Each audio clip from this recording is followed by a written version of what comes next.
Bonjour à tous et bienvenue sur la chaîne de Papier de Rêve. Je suis Ursula et aujourd'hui je vais peindre avec vous une fleur de sédum.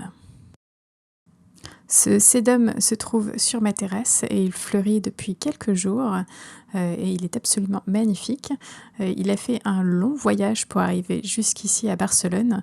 Il m'a accompagné dans ma valise cet été où il était tout petit chez ma maman. Et il a bien grandi pendant ces 6 derniers mois et il a fini par faire des fleurs. Et c'est donc ce que je vais peindre avec vous aujourd'hui. Pour cette aquarelle, j'ai décidé de commencer par placer la fleur en utilisant du jaune indien, comme vous avez pu le voir à l'écran. J'ai donc décidé de placer cette fleur en premier parce que je voulais être sûre de sa position et surtout ne pas l'oublier.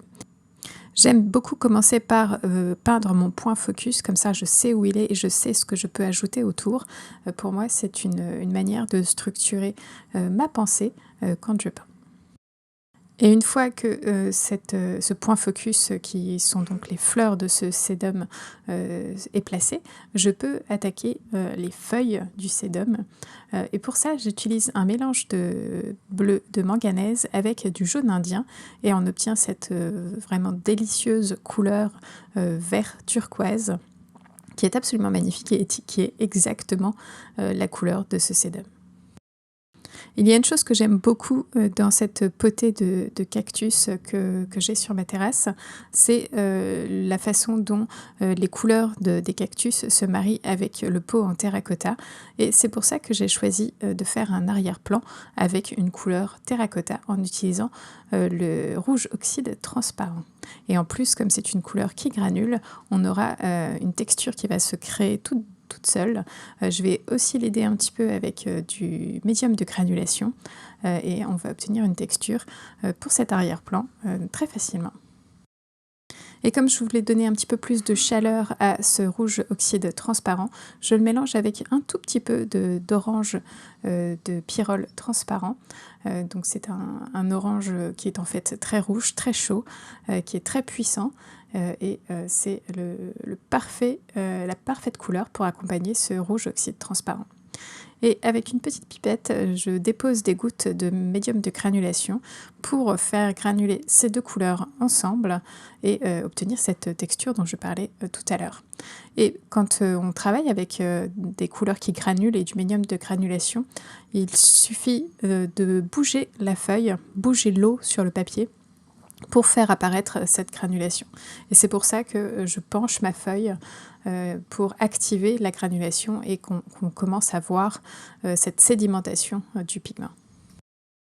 Pour cette vidéo, j'ai décidé de changer un petit peu la façon dont je vous présente les choses et je vous ai mis les couleurs que j'utilisais, le matériel que j'utilisais au fur et à mesure que je l'utilisais, plutôt que de le faire en un seul segment au milieu de la vidéo. Bien sûr, vous pourrez retrouver le matériel dans la barre de description juste en dessous ou bien sur le blog si vous voulez avoir tous les éléments d'un seul coup. Mais je me suis dit que c'était peut-être une bonne idée de placer les couleurs que j'utilise au moment où je les utilise, comme ça vous pouvez voir un petit peu mieux quelles sont donc ces couleurs et ce matériel. Et ma première couche est terminée, je la laisse sécher complètement avant d'attaquer la suite et vous pouvez voir que c'est extrêmement flou et qu'on a presque perdu tout le jaune que j'ai utilisé au début pour placer donc mon point focus. Donc mon travail dans cette deuxième couche, ça va être de créer un petit peu plus de contraste, un petit peu plus de définition aussi dans les différents éléments, puisque là, tout est vraiment très flou. Et je commence par les feuilles du sédum en appliquant une deuxième couche de ce mélange de bleu de manganèse et de jaune indien pour donner un petit peu de relief à cette zone et qu'on comprenne un petit peu mieux que c'est un sédum avec des feuilles très épaisses et c'est donc ce que j'essaye de faire. Mais bien sûr, ce sédum n'a pas que des feuilles vertes, il a une petite pointe de rouge sur chaque feuille et il va falloir aussi que je peigne ça puisque ça fait partie vraiment d'une caractéristique spécifique de cette plante. Et pour faire cette petite pointe de rouge, je change de pinceau pour un pinceau beaucoup plus petit qui va me permettre un petit peu plus de précision. Et je reprends mon mélange de rouge oxyde transparent et de orange de pyrrole transparent pour avoir un petit peu cette même teinte que l'arrière-plan. Et je vais le déposer donc sur les petites pointes des feuilles d'une manière très floue. Je vais le fondre un petit peu pour que ce soit un petit peu plus délicat. Et voilà, on a créé cette petite caractéristique très facilement.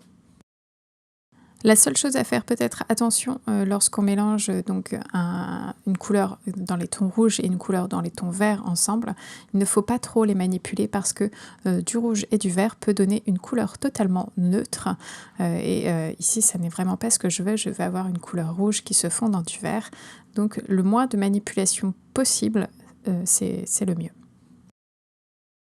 Il est temps maintenant de faire réapparaître cette fleur de sédum dans le haut de mon image et pour cela j'utilise à nouveau ce pinceau en forme de dague qui me permet d'avoir vraiment la forme des pétales très étoilée d'une manière très simple et rapide puisque j'utilise la forme du pinceau pour créer la forme des pétales.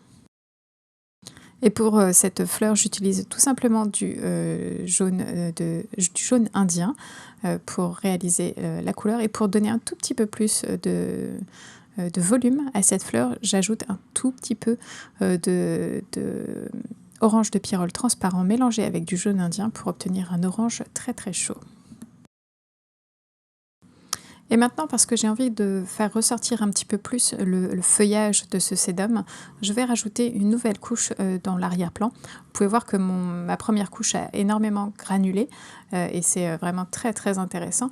Mais je vais avoir un petit peu plus de puissance de couleur et donc j'ajoute à nouveau ce mélange de rouge oxyde transparent avec de l'orange de pyrrole transparent pour récupérer cette teinte chaude et un petit peu plus foncée qui va permettre de faire un contraste assez fort avec le feuillage qui est dans une couleur très froide et qui va donc le faire ressortir.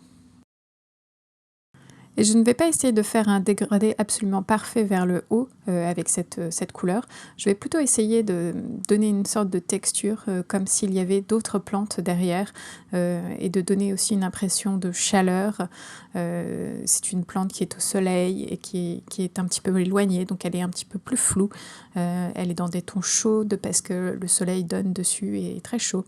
J'ai essayé de rendre cette impression. Ça n'est peut-être pas très clair et j'aurais peut-être pu travailler un petit peu plus cette zone, mais tout de même j'aime beaucoup le contraste créé entre cette couleur rouge très chaude de l'arrière-plan et cette jolie couleur turquoise relativement froide du feuillage. Et pour terminer cette aquarelle, je vais faire quelques projections avec toujours ce turquoise, un mélange de bleu de manganèse et de jaune indien dans la partie rouge parce que je veux un petit rappel de cette couleur. Je ne veux pas qu'elle soit toute seule juste sur le feuillage. J'aime bien lorsque une couleur a un rappel à une autre zone dans l'aquarelle. Et c'est donc ce que je fais avec ces projections. Je les atténue aussi un petit peu parce qu'elles étaient un petit peu trop présentes, mais c'est un joli rappel avec ce feuillage. Et cette aquarelle est à présent terminée. Merci de l'avoir regardée jusqu'au bout et j'espère qu'elle vous a plu. N'hésitez pas à aller jeter un coup d'œil sur le blog pour plus d'informations sur cette image et bien sûr, dites-moi ce que vous en pensez dans les commentaires. À bientôt.